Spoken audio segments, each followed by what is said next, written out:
ಒಂದು ಚಿಕ್ಕ ಹಳ್ಳಿಯಲ್ಲಿ ಗೌರಿ ಎಂಬ ಹಸು ಜೀವನವನ್ನು ಶ್ರದ್ಧೆಯಿಂದ ನಡೆಸುತ್ತಿತ್ತು. ಪ್ರತಿದಿನವೂ ಅದು ಬೆಳಗಿನ ಜಾವ ಎದ್ದು ತನ್ನ ಮಾಲಕನೊಂದಿಗೆ ಹೊಲಕ್ಕೆ ಹೋಗುತ್ತಿತ್ತು. ಇಡೀ ಹಳ್ಳಿ ಜನರು ಅದನ್ನು ತುಂಬಾ ಪ್ರೀತಿಸುತ್ತಿದ್ದರು, ಏಕೆಂದರೆ ಅದು ಚೆನ್ನಾಗಿ ಕೆಲಸ ಮಾಡುತ್ತಿತ್ತು, ಎಲ್ಲರಿಗೂ ಸಹಾಯ ಮಾಡುತ್ತಿತ್ತು. ಮಕ್ಕಳು ಅದೆದೆಯ ಮೇಲೆ ಕೂತು ಆಟವಾಡುತ್ತಿದ್ದರು. ಮಾಲಕ, ನಮ್ಮ ಗೌರಿ ಎಲ್ಲಕ್ಕಿಂತ ಚೆನ್ನಾಗಿದೆ.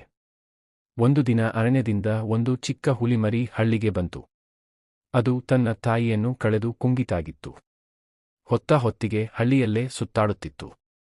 ಆದರೆ ಹಳ್ಳಿ ಜನರು ಅದನ್ನು ನೋಡಿ ಹೆದರಿ ದೂರವಿದ್ದರು. ಮರಿ ಕಣ್ಣಲ್ಲಿ ಕಣ್ಣೀರು ಭಯಭೀತವಾಗಿ ನೋಡಿ ನಿಂತಿತು. ಅಯ್ಯೋ! ಇಲೆ ಬೀಳುವ ಧ್ವನಿಗೂ ಕಂಗೆಟ್ಟಂತೆ ಇದೆ. ಅದೇ ಸಮಯದಲ್ಲಿ ಗೌರಿ ಹಸು ತನ್ನ ಹಸುಗೂಡಿಗೆ ಮರಿಯಾದ ಪ್ರಾಣಿಯನ್ನು ನೋಡಿ ಆತನ ಹತ್ತಿರ ಹೋದಳು.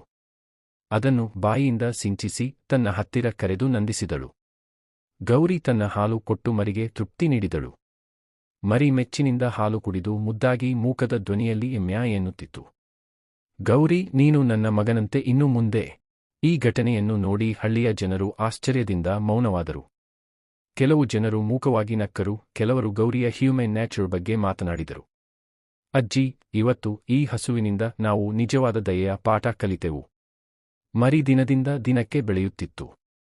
ಗೌರಿ ಹಾಗೂ ಮರಿ ಇಬ್ಬರೂ ಹೊಲದಲ್ಲಿ ಸಂಚರಿಸುತ್ತಿದ್ದವು.